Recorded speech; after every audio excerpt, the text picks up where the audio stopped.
temporal knowledge ne'er can find, however oceanic it might grow. What model nature has in mind, what changes future man will show. One who counts on the erudite, their theories, speculations, views, to read this cryptic scroll aright, must be prepared for dismal news. So what I foresee is that there will occur calamities. Including nuclear war? There will be a nuclear war. But its effect will be greatly restricted. Certain strange developments will occur, so that although it will all appear to be natural or for geographical or astrophysical causes, but they will be deliberately created actions of superconsciousness. And explanations may be rendered for them, but they will be the outcome of our present disregard of evolutionary laws. After many thousand years, humanity will still depend upon the visions of her seers, the veil that hides the truth to rend. The mere existence of this urge should be enough to inform the wise that for a look beyond the verge, we must to higher levels rise. And there must be a certain route prescribed for us to reach this height, for both the simple and the astute, where one the world beyond can sight. Those who expect their intellect to plumb this still unphantomed main, the heaven-appointed path reject, to wander here and there in vain. The learned, who have won to fame, are more to this delusion prone.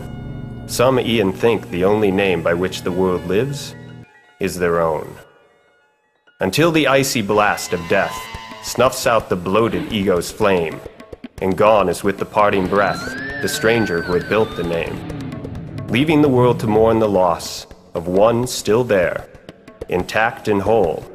Beyond the bourne no one can cross, to glimpse this wonder of the soul. The marvel which we ne'er in all our life are able to perceive, though always at our beck and call, one with us when we laugh or grieve, yet so remote from all we know, we ne'er its picture can evoke, or e'en guess from the outer show who acts behind the body's cloak. The wind of change is blowing hard. Only the learned and the elite, who our laws and traditions guard, still fail to read the signs aright. For mankind has stepped as a whole from childhood into adolescence, but most still act a childish role due to our mentors' lack of sense.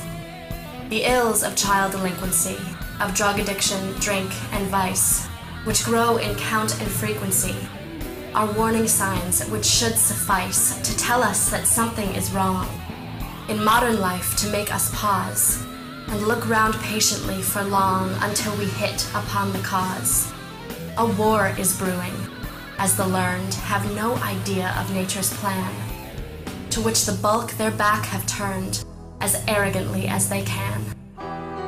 One can foresee with what contempt the poor survivors of the war, distraught, disheveled, and unkempt, would view those now in front rows are, who saw the signs but made no move until the gathering storm broke out, to drive them bleeding from the groove, not with endearment, but the knout.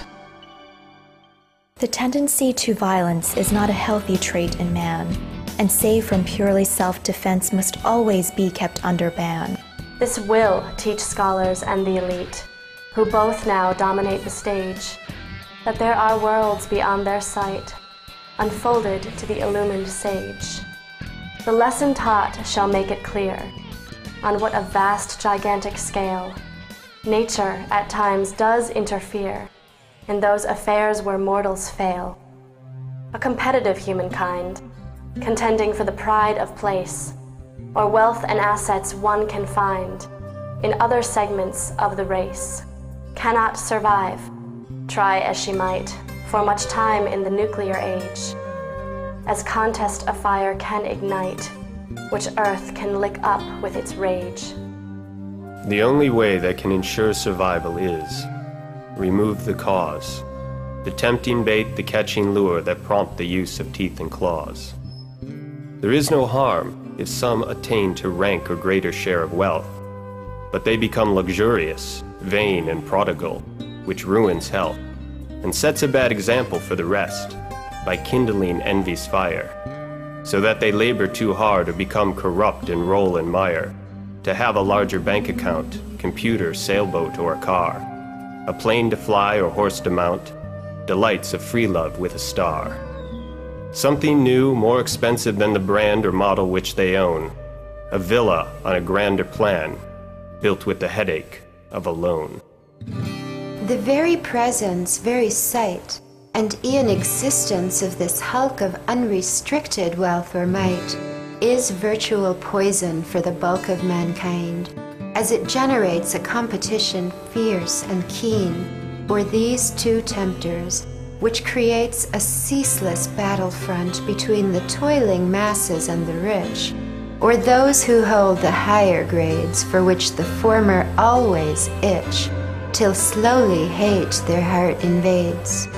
Projected on a larger scale, the same two sirens lead to war, and if remedial measures fail, will always mankind's prospects mar. There is no hope of lasting peace or love among the nations, till these two tempters do but cease to incite the mobs to fight and kill. Why we of high ideals dream or harbor bright utopias is just because a guiding beam tells us to change our social laws. The office of the awakened sage is how to actualize these dreams. What are the errors, what the rage, what the excesses and extremes which stubbornly obstruct the way leading toward the appointed goal? For dazzled by a bright display, a toxic glow from burning coal, the festive crowds drunk with delight, the rulers, scholars, traders, priests, enchanted by the wondrous sights, engrossed in pleasure, fun, and feasts, regard with disbelief at first the warnings from that holy shore. But soon, when missiles start to burst, they see ablaze the glittering store. To what degree the human mind, the learned and unlettered both, can be insensitive and blind, as if bound by a solemn oath, not to admit in any case what is a stark reality, a clear truth, staring in the face, so striking none can fail to see, a truth unquestionably plain, but o'erlooked due to prejudice, or lack of insight hard to explain, or something seriously amiss, is borne out by the attitude of knowledge to the patent truth, transparent, unmistakable, nude, a limb of history in sooth, that every culture of the past that favored luxury to enjoy the fruit of labor hard and fast, nature took good care to destroy. And it befell in every case that once fallen, no one rose again, as if a canker hard to trace invades the self-indulgent brain. This did not happen once or twice, but hundreds of times.